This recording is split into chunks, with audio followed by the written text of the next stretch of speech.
What is an ESA letter and how does it work? Did you know that you can legally live with your pet without paying pet deposit fees? Did you know you can legally fly with your pet seated right next to you? With high-profile names like Oprah Winfrey, Bradley Cooper, and Britney Spears being associated with emotional support animals, or in short, ESAs, the interest in the use of pets as a form of therapy is at an all-time high. However, to be able to keep an ESA with you all the time, while flying on a plane or living in an apartment with a no-pet policy, you will need an ESA letter. So what is an ESA letter?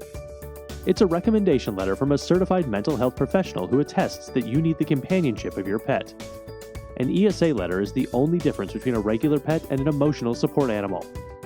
The FHA and ACAA Act protect the interests of ESAs in the United States. There are two areas where emotional support animals are covered under federal ESA law. In accordance with Section 504 of the Rehabilitation Act of 1973 and the Federal Fair Housing Amendments, a housing provider may not deny a reasonable accommodation request because he or she is uncertain whether or not the person seeking housing has a disability or a disability-related need for an assistance animal. In accordance with the Air Carrier Access Act, the U.S. and foreign air carriers are prohibited to discriminate on the basis of a patron's mental or physical need for an assistance animal to help with their disabilities. So what makes you qualify for an ESA letter? Any disabilities that are mentioned in the Diagnostic and Statistical Manual of Mental Disorders, such as learning disabilities, attention deficit disorder, anxiety disorder, depression, intellectual disability, motor skill disorder. However, it's very unfortunate that when anything becomes popular, many people who try to cash in on the trend in an unscrupulous way. ESA letters are no exception to this ironical fact. It's now possible to apply for an ESA letter online, but there are many online sites who provide fake ESA recommendations and don't have a physical clinic. If you don't become careful while applying for an ESA letter online, you could easily fall prey to these scammers.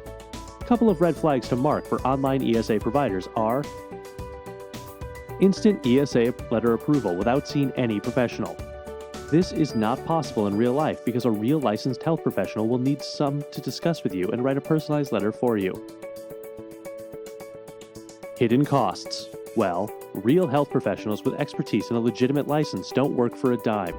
So someone offering you a letter at a very low cost might be trying to scam you. Look for clinics that have an upfront, honest pricing.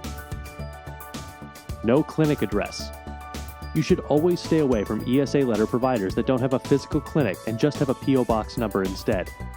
Look for doctors and mental health professionals working from a real medicinal clinic with an established history. ESA registration. ESA registration is not required by law, it's needed for service animals. A recommendation issued by a real therapist is good enough for an animal to be considered as an ESA. So, keep yourself away from sites who ask you to register your pet as an ESA. Remember, an authentic ESA letter must appear on a real mental health professional's letterhead, and it will include the health professional's license type, license number, the state that issued the license, and the issue date of the letter. With a legitimate ESA letter, you have the right to live and fly with your pet happily, legally, and hassle-free. Still have more questions? Drop us a line in the comments section below.